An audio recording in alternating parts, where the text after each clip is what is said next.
Brilliant. Thank you very much.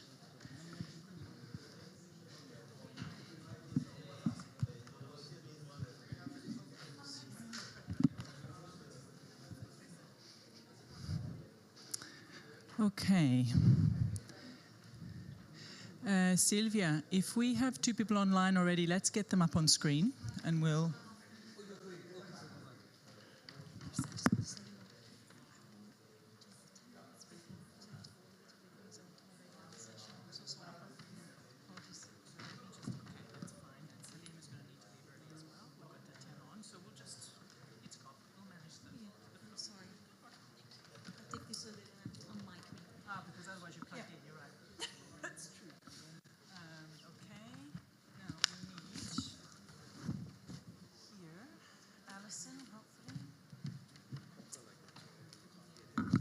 Okay, we're going to wait a second. I'll put myself in this chair here.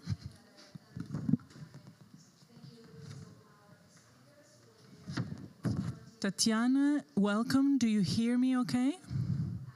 Yes. Perfect. Okay, and then we will lift the audio so we hear you well. And then I think we have Catherine. You are online as well. Hello, welcome.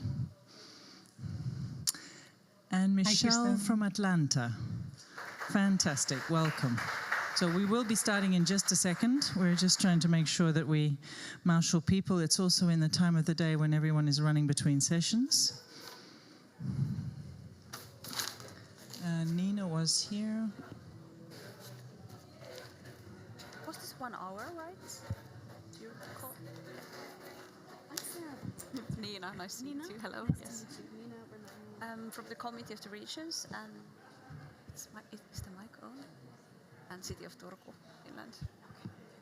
And where? I'm from Cleveland, Ohio. Georgia. In the United States, on the Great Lakes region. Okay. Thinking about running it. Circular economy roadmap.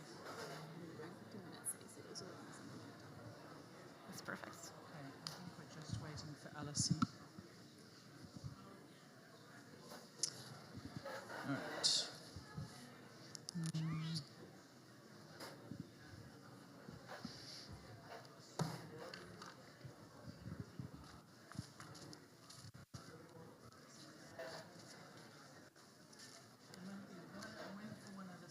You guys are waiting for it? Is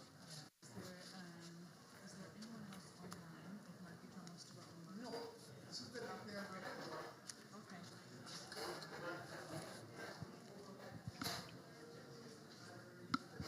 Okay, in that case, we're going to just start.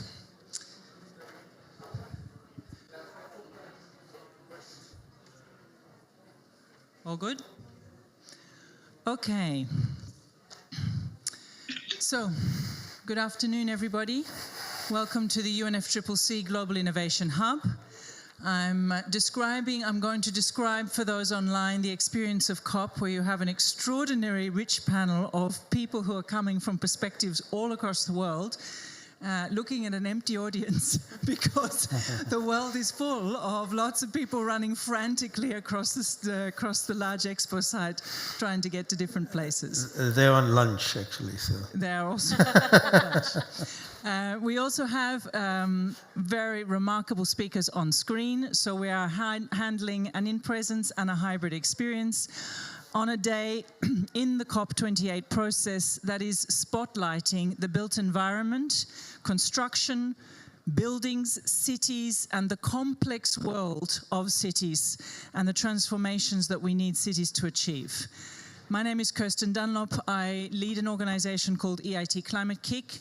I have the privilege to be responsible for one of the boldest urban transformation initiatives in the world, which is the European Union's Horizon Europe Cities program, City Mission program, which is leading decarbonization of 112 cities in the next 7 years.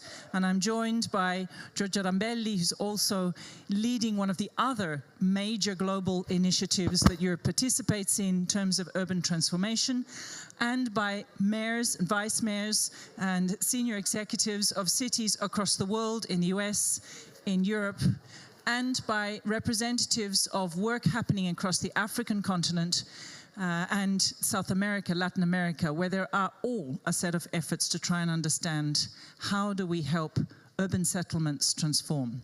Let me start with just a couple of framing elements. This session is looking at scale.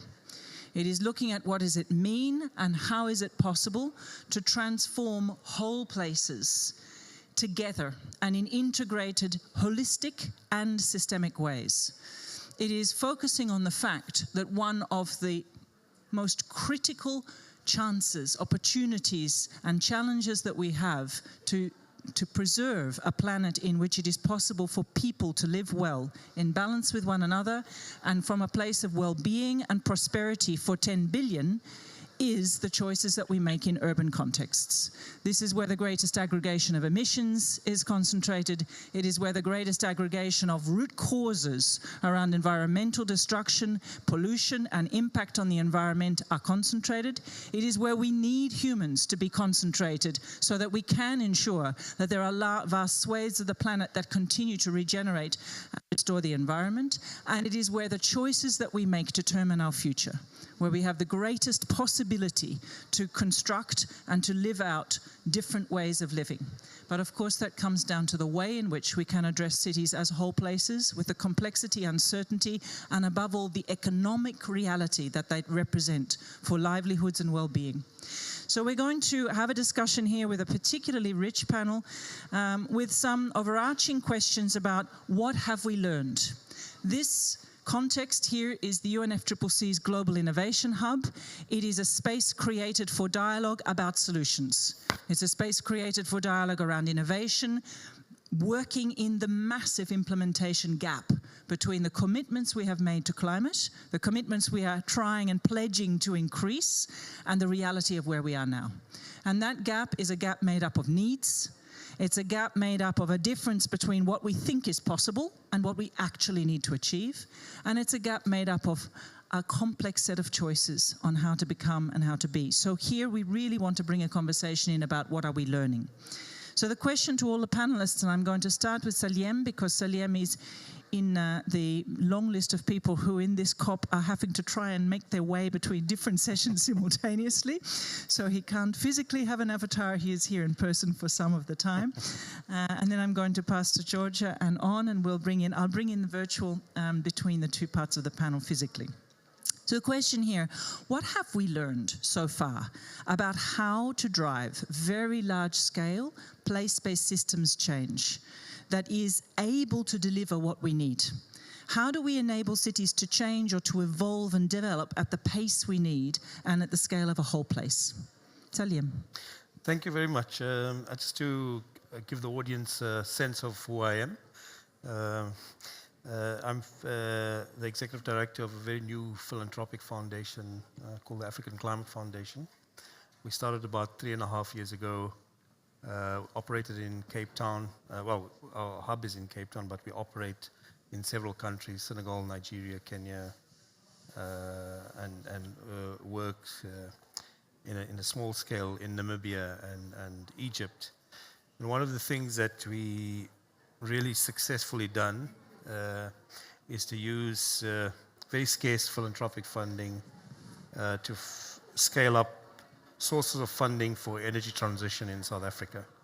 That's called the JETP, and that's an 8.5 billion deal, which has grown to 11 billion at the moment. We've got the money. The challenge is now the implementation of this and trying to get other resources on the table, which is private sector resources and so on. Ironically, South Africa has a very small share of contribution from public funding, because the market is very well, financial market is very well developed in South Africa. And actually 91% of all climate-related projects in the energy sector have been funded by the private sector. Public finance is very small. When the rest of Africa is the other way around. In fact, public funding is mostly foreign, with some state funding. The second thing is that the best way to scale up cheaply is to try to mobilize domestic resources, institutional funding, commercial, private equity, and reduce the currency risk that's associated with that for investments in new kinds of infrastructure.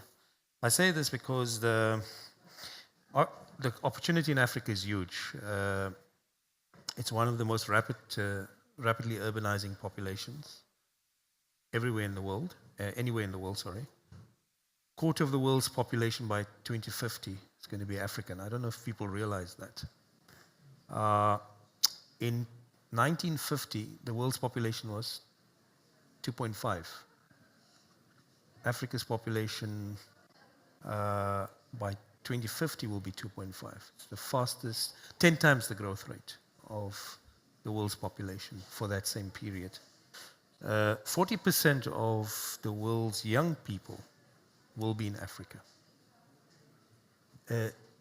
It's a risk to the world and an opportunity. This is where Europe has to play a bigger role. I know Climate Kicks is funded by the European Union, that's why I mention it. That trying to close the borders is not going to help, but opening the space in Africa with European knowledge, capability, and resources. It's not a gift. It's an opportunity to try to work on a common development agenda and try to move the European Africa-Europe conversation away from the stuff that is of sort of fear-mongering, migration, peace, security, all those sorts of things, to a more developmental agenda. And I think that Europe has to come on board in order to be able to drive that. The European population is getting old,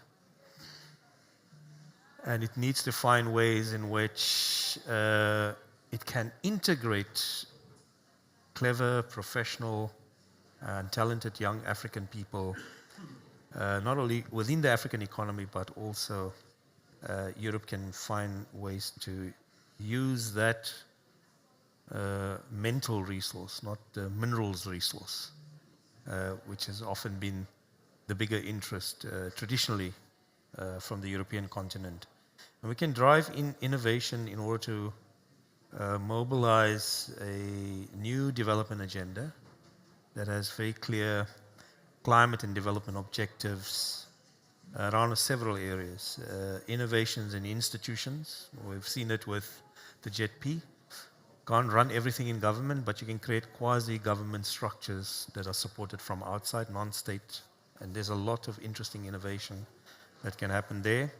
Number two is, when is the right time to deploy technology on the continent? Because trying to do solar, wind, and electric vehicles on the continent is very expensive, and some of the basic infrastructure is not there. So laggard is useful, because if the advanced economies scale up their technologies, and we can include China and US and Europe, it makes it cheaper for Africans to adopt. That's the experience we've had. So the timing of the technology transition and adoption is very important. Innovation in finance, I said, 3 areas. Let's include 4. The one is around the fiscal space the governments have, how to improve allocations for these interventions. Private sector, financial instruments, private equity, and public sector.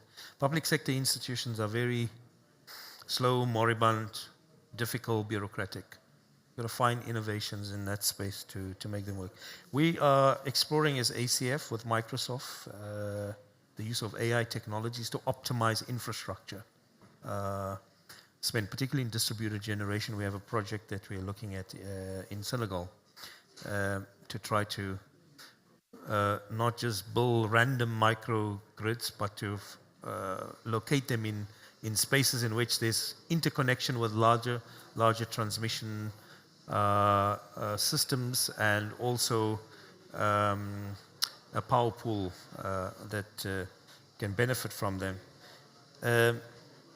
We can't solve everything from markets, but markets are going to become the dominant instrument for delivering many of the choices and solutions we are looking on the continent.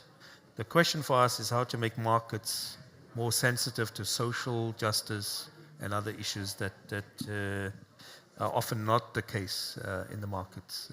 Last point, innovation with state, public and philanthropy, private and philanthropy funding is going to be also crucial. Different models of how we can work on together to deliver the right services at scale. Thanks. And I'm very interested in how actually this question of how do you innovate the way finance comes to enable place-based transformation, resisting the temptation for investment in single assets, trying to maximize the singularity of the asset, right, and instead trying to invest across places, especially if the underlying economic model has not been shifted. So that starts to become super critical. Thank you, Saliem. I know that you need to go, so we will create space for you to slip out as you knew, and thank you for taking the time to unpack some of that from the African perspective. I'm going to come, with your permission, Georgia, I'm actually going to bring Tatiana in and then to Georgia. Tatiana, what is your perspective on what are we learning about how to drive this kind of order of transformation that I know from your perspective for Rio de Janeiro is enormously important? And if you could perhaps explain a little bit about the role that you're playing in the city of Rio de Janeiro.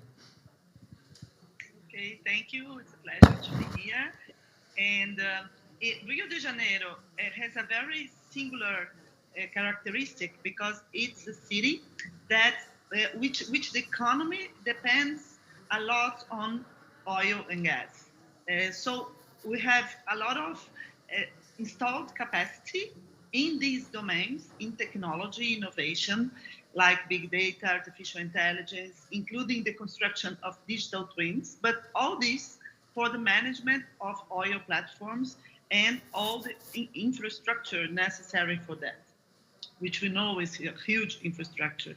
So our challenge today is to create integrated actions to use this installed capacity to promote the transition, the economic transition, to change the economy, to solve social problems, and to implement an integrated governance of the city. All that with all the universities we have in the city. We have a lot of universities, and we have supercomputers, and there are successful cases of articulation between universities, companies, and government, but all these, especially in the oil sector. So we have this challenge to make this transition using our installed capacity, our human capital, all that. And on the other hand, we have experience in risk management. For example, we have had enormous environmental crises as the effects of intense rain. We have a very particular topography. And we learned to monitor different types of data in real time, send messages via cell phones. So we have built an operation center in Rio that has been a reference for other cities in Brazil that have recently suffered from problems of the same type. So we send messages, we have an alarm system to make people move from their houses when we know intense rains are coming. And so how do we integrate that to use this technology to monitor in a better way the effects of rains and also to change the economy and to develop the city in another direction? So I think this is our main challenge right now. We use AI, for example, for this management of platforms and so on, but we can use that, the same technology, with the same installed capacity for energy transition to promote efficiency, for instance, we are building, for instance, AI energy managers. So we know clean energies are intermittent, such as solar and wind. So it's necessary to have smart plants to change the use of one energy for another. So we are building that with the universities. And what the city of Rio can do with that in the short term. So that's why what we are reflecting about right now. I'm the Chief Officer of Science and Technology, so we are thinking a lot about that. They use this potential of AI and technology to promote energy efficiency in the city, starting with the public buildings. So Rio can be an international case of energy saving, promoting at the same time companies to implement similar systems in other cities.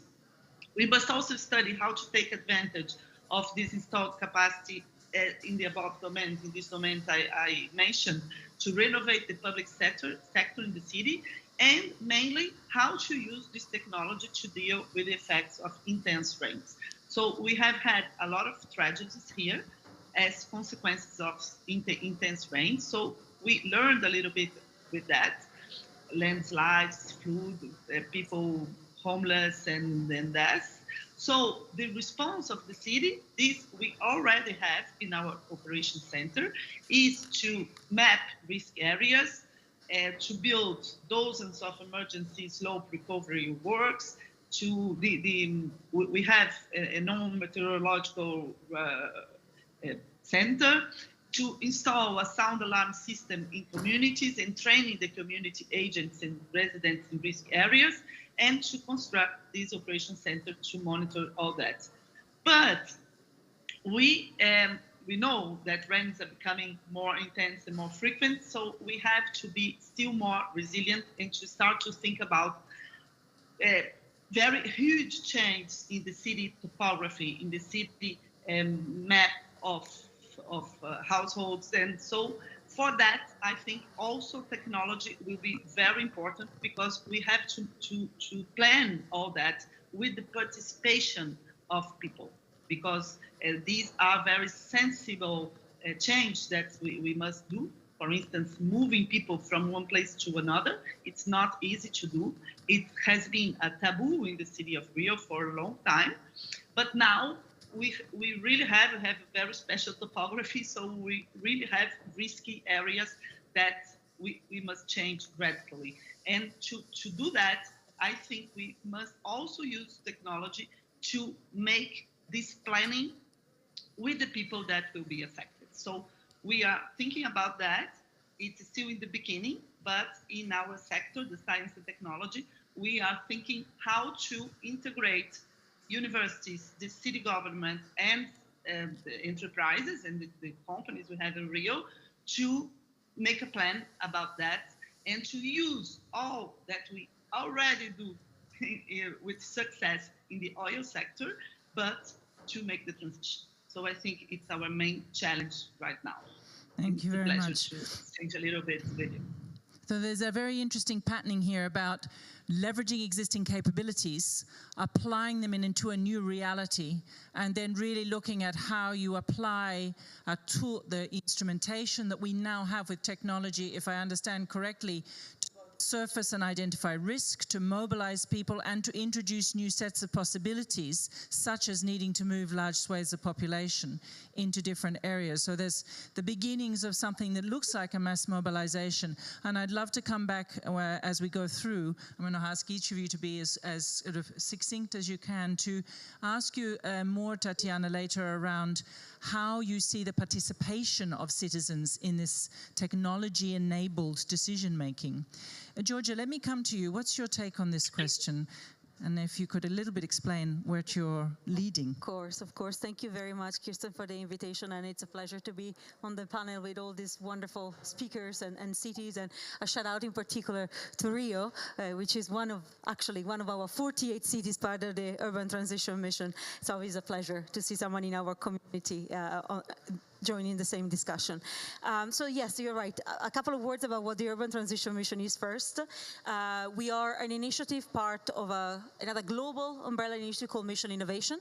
The objective of Mission Innovation is to triple the investment in research and innovation around facilitating the transition to a more sustainable energy future. There are 7 missions within this scope. Some are focusing more on technologies like hydrogen, for example. Others are more sectoral, like shipping.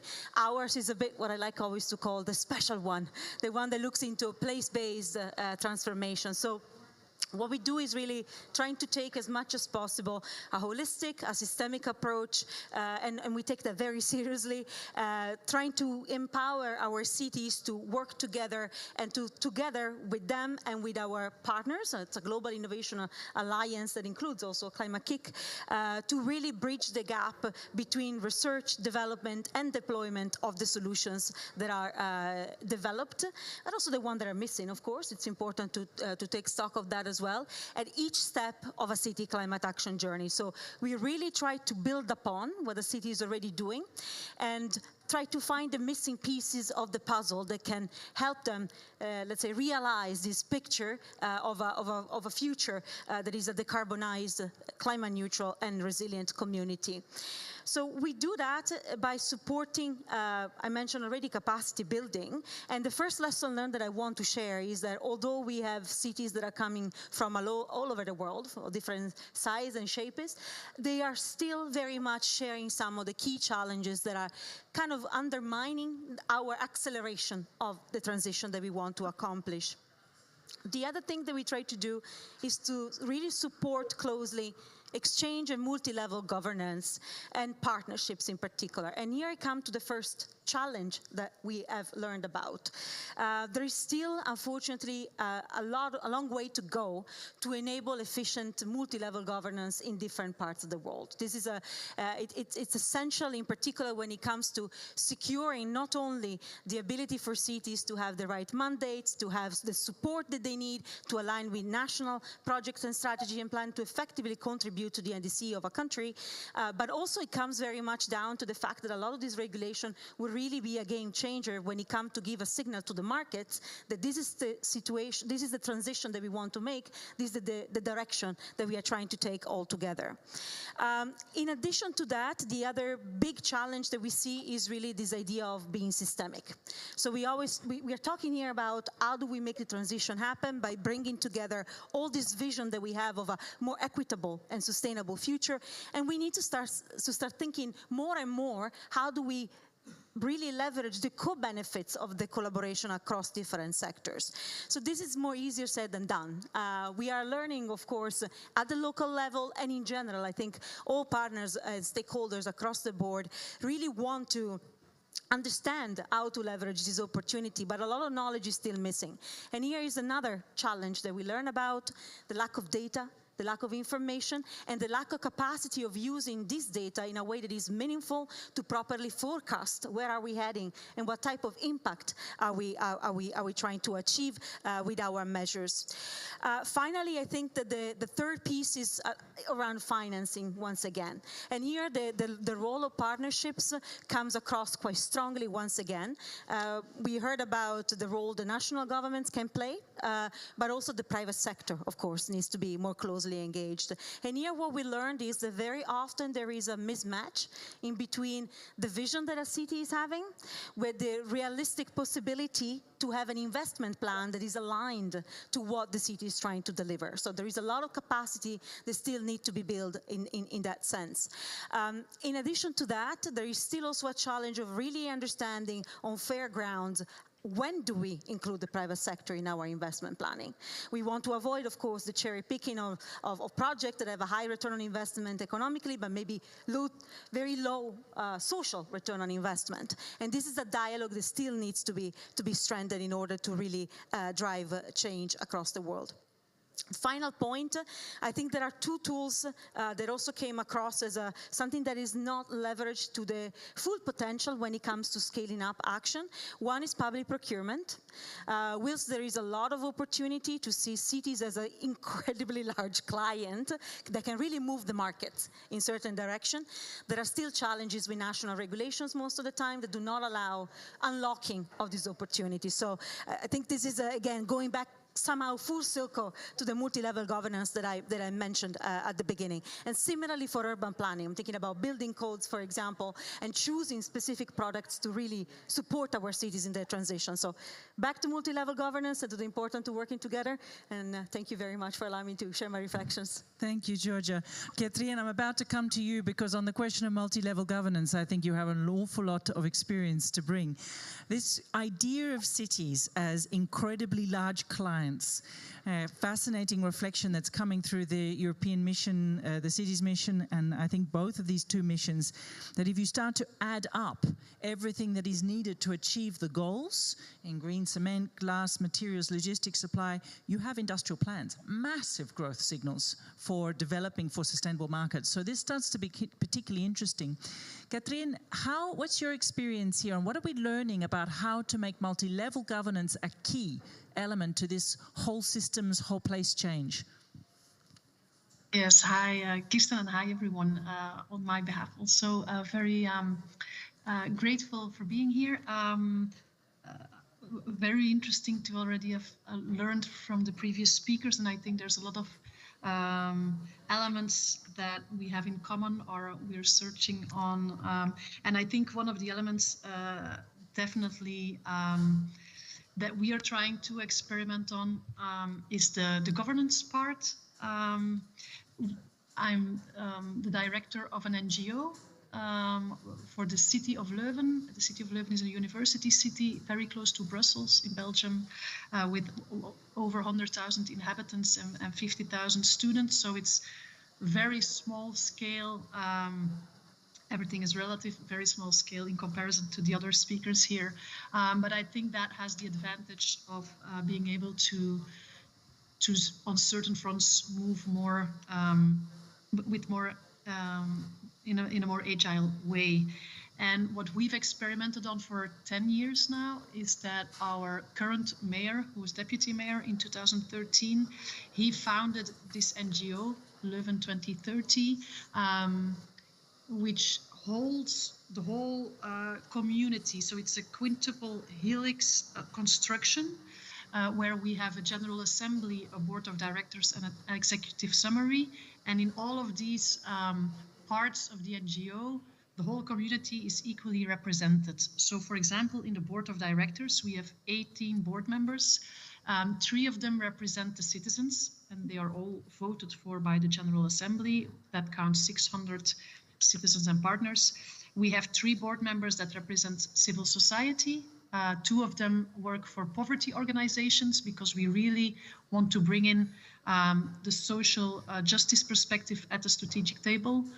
We have 3 board members representing businesses, one of them, for example, from a financial institution. We have 3 board members representing knowledge institutions, like the University of Leuven, for example. Then we have 3 board members representing the local government. And the last trio represents other governmental levels, so supra-local levels. And so these 18 people, they are voted for every 4 years.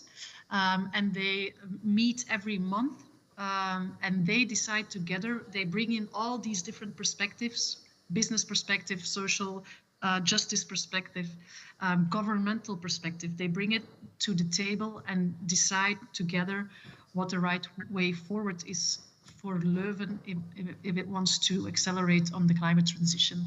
And we are extremely grateful for being able to be one of the EU mission cities, because that has given us, with the support of Net Zero Cities, a frame, a background, a logic to structure our work even more and to embrace a certain complexity that is really crucial. We're talking about this holistic and systemic approach that already was mentioned in this panel session.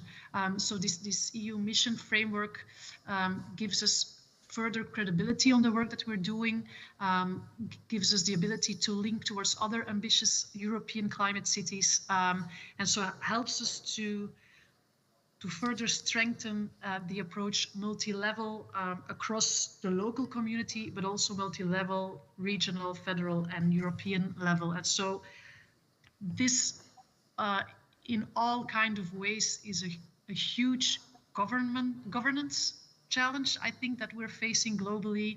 It's about bold leadership, but it's also about a lot of emotional intelligence that is required if we want to do this. This is about empowerment. And this is about sharing ownership. So it's a lot about trust. It's a lot about stepping into the game together. It's a lot about being bold on experimenting and thus being bold on failing and rising again.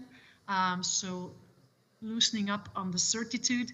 And I think in our defense, even if we're a very small city, we try to contribute to the bigger picture by experimenting on this governance approach and on trying to showcase how innovation, in the very broad sense of the word, how innovation can unlock a future that's prosperous for all.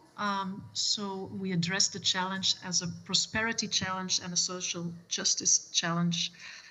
And I'm very happy that these kinds of platforms like today, this panel conversation, are organized so that we can learn from each other. And, you know, we're in this together. At a local level, we should be in this together, but I think on all levels until the global level, we're in this together. And as long as we, in full authenticity and integrity, exchange and work our way forward, I think we have a fair chance of running a difficult but successful race against the odds sometimes, I think.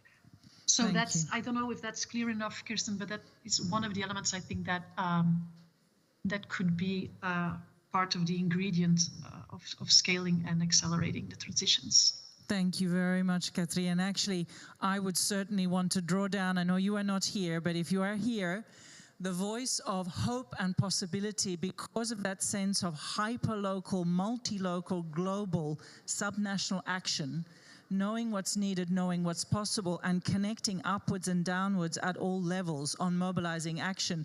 But I particularly appreciate your connection to the human experience of that, the leadership qualities, the skills, the mindsets, the willingness, as Celiam said, and as Tatiana, you said, the courage to take the risk and acknowledge that we are going to get this wrong, but in getting it wrong, we learn how to get it right. Let me pass then to you, Sarah. Let's bring in the US perspective. You are in a very particular role with a fascinating title, and I'm really, really interested to see how those things are combined. What's your experience and what are you learning that works? Thank you. My title, so I'm Sarah O'Keefe. I am the Director for Sustainability and Climate Justice, which is the first time that that title has been used in the city of Cleveland, Ohio. We are on the shores of one of the Great Lakes called Lake Erie. We are a legacy industrialized city that has grown up with all of the challenges and opportunities that has presented, right? So we've done a lot of place-based initiatives, and I just want to talk about our current role, a little bit about our history really quickly, in having emotional intelligence and really including people at the table, inviting them in. That's kind of been the thing that we do really well, actually, in Cleveland. From Carl Stokes, our first Black mayor elected in the 60s, standing up and saying, we need to fight back for our water quality, and helping spark our Clean Water Act, to our current mayor, Mayor Justin Bibb, from whom I work, leading on climate and climate justice. So, but we have, our role as a city is really to think about policy. We've learned a lot from different things that we've tried over the years, and a couple of policies that we've improved are things like complete and green streets policy.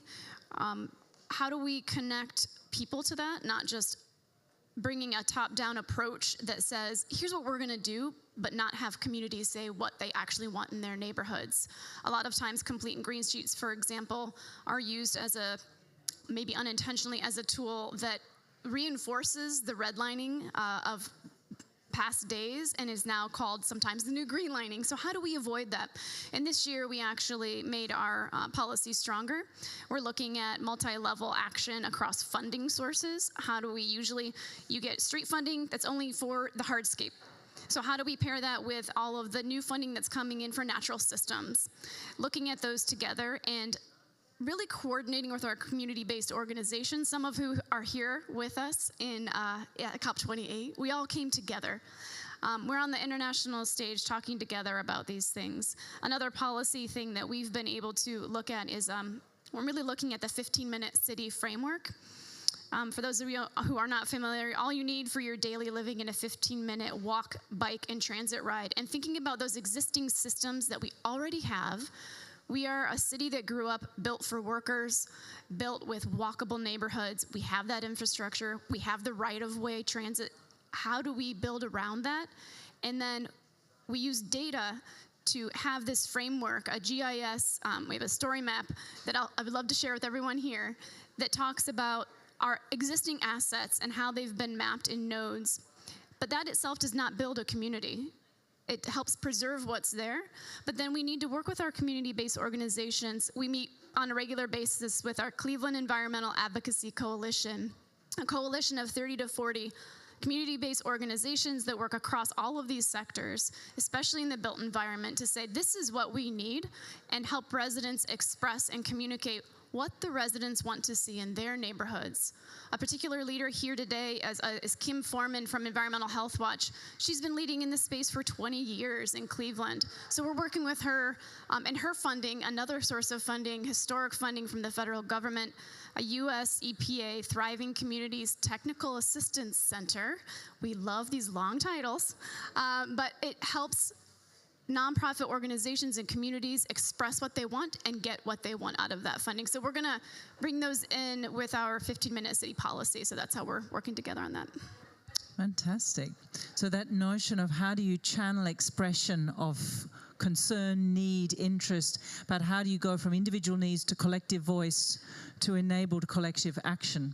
Thank you very much. And it sounds like this constant thread of creating a space for dialogue, structuring, supporting the governance of that, but then also the question of how do you finance and mobilize finance about it. May I bring you in, Michelle, I think you're online. Yes, I can see you. Speaking from Atlanta, can I ask for your perspective? Let's just build out another perspective from the US, from the Northern Hemisphere. Sure, and thank you for allowing me to join the conversation on how do we transform these urban practices. My name is Michelle Wiseman. I'm the Director of Waste Diversion and Outreach for the City of Atlanta Mayor's Office of Sustainability and Resilience. So my job is to look for those like unusual streams of waste and help develop more circular solutions that reduce our environmental impact and really look at what is the embodied carbon of material that's already in existence. So I focus on those big material streams that we talked about buildings, but also on food waste, textiles, e-waste, and my specialty and what I really love is building materials. And I've been working with our Department of City Planning to figure out how we can transform the current processes, because it's estimated that like building materials make up around 11% of greenhouse gas emissions in the US. And especially since COVID, since 2020, after the pandemic, we really learned that we can work from home and we don't need as many traditional office spaces. So I'm really trying to figure out how we can reimagine some of these office buildings, especially in urban areas where one of the biggest issues I know here in Atlanta, homelessness and affordable housing is a huge issue. So what we're trying to do is take some of those vacant buildings and convert them into affordable housing units. So right now, the City of Atlanta is focusing on 2 buildings that represent about 1.5 million square feet. And hopefully that's just the beginning of the journey to be more thoughtful and creative about how we solve these major problems, and not only helping people understand what the issue is, but how they can really adapt to solutions. The other issue too is, for me, I always say, how do we change old habits? Because it's very easy for people to just do what they've always done. But we're doing this from a bottom-up approach as we develop these more circular solutions. So as many of the others are discussing, we're looking at the opportunities for those that have been historically left behind to help them build businesses with some of this material. We're looking at women. There are a lot of women in these regenerative spaces, minorities, those previously incarcerated. We want people to really be creative about how we develop solutions, and we're looking at it from a bottom-up perspective in the city of Atlanta. Thank you very much, Michelle. So here, introducing something which is a critical element in how to act systemically and holistically, looking at how processes make or break the capacity to integrate or to achieve integrated action. I'm going to come to Turku, where I know there's a very, very interesting commitment to the adjacency you have with industry all around the city and the role that the city is playing with industry in terms of transformation of urban processes. Nina, can you give us a sense of what is happening in the other extremes of temperature? Other extremes of temperature, indeed. Thank you for having me here. It's my pleasure, and I want to start by also wishing you all happy Independence Day of Finland, which we are celebrating today. Congratulations. Thank you so much. So I have thought to myself during this week in COP in Dubai, I think often that coming from a front-runner city and knowing that we are not there yet as a 1.5 degree pathway. Well, we are on the pathway, but we are not there yet as a global community. What do we need to do more to be even more ambitious, even though we are so ambitious? And I think this is a very important day for that discussion, because we are also here, I think, as cities, and I come from the Committee of the Regions of European Union as well. We are here to advocate also the recognition of the crucial role that subnational governments can have in international negotiations and implementation of all the climate agreements. I think this is quite the core also to accelerate our own ambition also to have the recognition throughout the global climate negotiations. This is definitely an opportunity this day, this week, for us also to be able to get something concrete so we can show for the citizens, for our local industries, for other cities that we are needed, we are invited, and we have to, in the end of the day, it's our responsibility to showcase to our citizens that carbon neutral, sustainable future, it is both possible and feasible, but also it can bring better well-being for the planet, but also the people, which I think is quite a key also to be able to make even more ambitious climate policies happen, so that it's not only for the well-being of the environment, but for the economy, for the people as well. My experience from Turku, southwest coast in Finland, is that, my path at least started when we unanimously set a carbon neutrality target. And after that, we didn't waste time. We started to cut emissions, made really big reductions. We didn't waste time because we all know that we don't have much time. And we were actually the fastest emission-cutting city in the large city scale in Finland. We were able to cut 56% of emissions to 2022 compared to 1990. So we were so quick that we had to heave our target from 2040 to 2029. This can also happen. I'm really proud that both times we set the carbon neutrality target line, it was unanimously made in our city council. And key to success, I think also, and mentioned by Löfven, is cooperation. It's cooperation with the citizens, residents, stakeholders, businesses, also among the political groups. Certain stability and long-withstanding goals give us the possibility and the circumstances where also businesses trust that we are at the path to gain the climate neutrality. The policies that we introduce will be there after 4 years' term, and there will be new policies after that as well. So I think this has also been a way for us to be able to work together in such a multi-stakeholdership way. But we need more ambitious targets, of course, and more ambitious policies, and setting targets is not alone the way to be able to become climate neutrality, but setting a target and really giving the message of this target holding up until we reach it gives the signal to our local partners that we want them to be involved and we want them to feel secure to invest in carbon neutrality. Besides businesses, I think our cooperation is strongly built on cooperation with local universities and organizations, which is also needed for the businesses to thrive. So we need to bring together organizations, science, education, and businesses to create the actual smart policies that we need and smart solutions. And something that I have often missed in previous years in climate policy planning is probably psychology behind that, and something I'm proud of at the moment the most, I think, is our new campaign in the city, which is 1.5 degree life, that brings together all these stakeholders, and we have really tried to think about the psychology.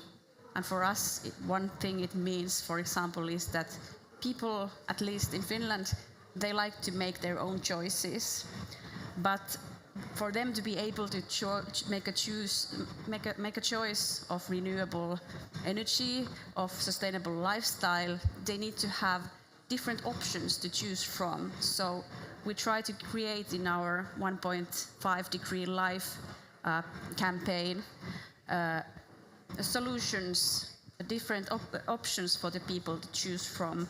And for this this campaign, we have also invited the companies to bring their solutions and showcase what the opportunities are when the people work with the companies and choose different products and services. So I think that the frontrunner cities have needed and still in the future need financial technical support. We need peer-to-peer cooperation, which was well established in Leuven's example also, and recognition, so that we can go even further and go back to our cities and say that, hey, we are really needed at the city and regional level. And for the success we need long-standing commitments and bringing all the stakeholders along and creating the vision of the possibility to make carbon neutral life happen, of that being positive example of well-being in the city and citizens, and create hope through successes. Thank you so much. So in fact, written around the walls of COP here, you'll see in many places, action brings hope. And I think what you're bringing to that is action brings hope, steady direction builds confidence for business, for investment, and choice breeds buy-in. So you are building a vision of a 1.5 degree life that is about making choices to live better and bringing people together. Thank you very much indeed. Now, I'm conscious that we have a particularly rich set of perspectives from continent, city to city, some common patterns, some different points of emphasis, whether it's policy, technology, process, governance, mindsets, leadership, and goal engagement. We have Thomas Osterberg joining us from the Net Zero Cities platform, I think also helping stand in for Jonas Kamle. But I'm going to ask each of you, and Thomas, I'll ask you to make a comment as part of this. I'm going to ask each of you, it's a kind of a 1-minute response, just short and sweet. What do you think would help the power of cities, the role that cities play, the role of responsibility, justice, of policy making, of creating safe spaces for dialogue and choice? What can cities do to hold stability, so that our political, social, and economic stability in the next decade hangs in there to give us the space to complete these journeys and to take these pathways through? Tatiana, 1 minute from you. What is your sense of how do cities hold this space for stable action? First of all, we have a question of governance and finance also, because we have to have our major has created this international institution with Anne Hidalgo to think about financing cities to face the challenges of climate change. So I think this is a very, very important part of the solution. Thank you very much. Indeed, without the resources also in the right shape, that was Saliem referring as well, this combination of resource that we need, the finance we need. Thank you. Michelle. I think policy is needed from the top down. In the United States, we have all these individual policies that allow people to make the decision that's good for the climate or not. I think we just need something that's more standard for all. And make that kind of enabling constraint, as it were. Indeed. What's your thoughts on this, Sarah? Yeah, I would say I'm going to absolutely steal what somebody else said. I heard here at COP28 is really prioritizing youth participation and the economic benefits of climate solutions. That is how we will achieve more social cohesion. It's already there. The youth movement is very cohesive. It's wonderful to see, unlike us older folks. So I think we should continue to prioritize that through policy and all of our financial investments. Thank you. And the complexity of that, but the opportunity of that, indeed. Nina. Well, I would start by highlighting that we will ensure that by including multi-level action in all the climate agreements and COP talks that we are having and convening and recognizing the possibilities and the potential we have. But also, I think just transition is very important and bringing that in the multi-level action as well. And because from a perspective of frontrunner city again, it always begins of picking the low fruits, low apples. I don't know how the saying goes, but doing the easy measures and the ones that give the most economic benefits. And in the end, we will have only the more difficult ones to make. It's often about mobility, for example, and some things that create more disharmony, perhaps. So keeping mind the just transition and also the acceptability and how to create acceptability through cooperation and involving people and stakeholders. It's very important in next phases. And that notion then of connecting also to the remarkable space that has been offered in Cleveland around climate justice. How do you ensure that difficult choices can be acceptable if they are felt to be just and that there is agency and participation in them? Katriye, check, do we still have you online? I don't think so, right? No, okay. Tom, I'm going to bring you into this panel in this last few minutes, representing the Net Zero Cities platform and looking across 112 cities in their rich diversity.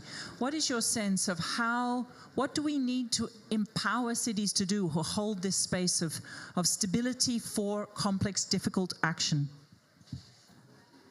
Thanks, Kirsten, and it's great to be here. And sorry I had to switch to my phone because I was in another meeting when Jonas wasn't able to join, so I just jumped in as quick as I could. Very briefly, I'd just say a couple of quick things. I think one of the consistent themes we're seeing, and I think our friend from Turku would echo this as well, is as we work with the city's mission here in Europe, that cities recognize that they cannot do it by themselves and that they need a sustained partnership with regional, national, European government. That multi-level approach, working together, not on a specific problem, but on the entirety of the strategic approach to climate action. And I think it has two important elements that link to some of the preceding comments here. One of those is about understanding that our response in the climate emergency is also a response to shaping our economy so that it is also resilient and vibrant over time. We create so many jobs and we drive so much investment by accelerating our climate action and converting to greener and cleaner ways of working, that it will secure a stable economic future as well if we do that together. And that message needs to be brought along as much as the urgency of the need to take action.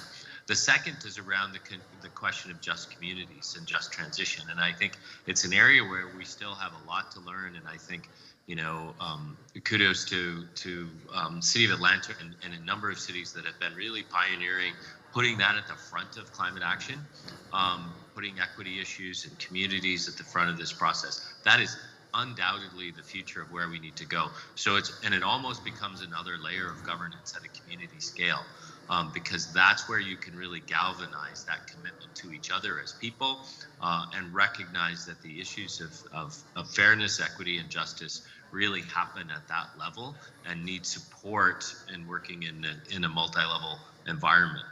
And that's how we get to scale. That's how we build support for collective action, is by embracing our communities and putting them at the center, not at the end of the process. Let me just pause there. I know we're short on time. Thank you very much indeed. And indeed, those are the kinds of words I think we need to run across the whole of this. If we have a deficit of imagination at the moment as we feed ourselves and worry more and more about what we're hearing in terms of the disasters we are facing in climate risk and climate catastrophe, using and making sure that cities are the place where we act out something that is possible, hopeful, all about a sense of well-being and of care for one another, where justice is enshrined and where we address poverty and inequality in front of our eyes. This, I think, is our greatest hope. Thank you so much, all of us, for joining for this panel. Thank you very much for putting up with the tech challenges and the strangeness of this environment, speaking to a world out there that is not here in Dubai. But this is a really important discussion. Thank you again.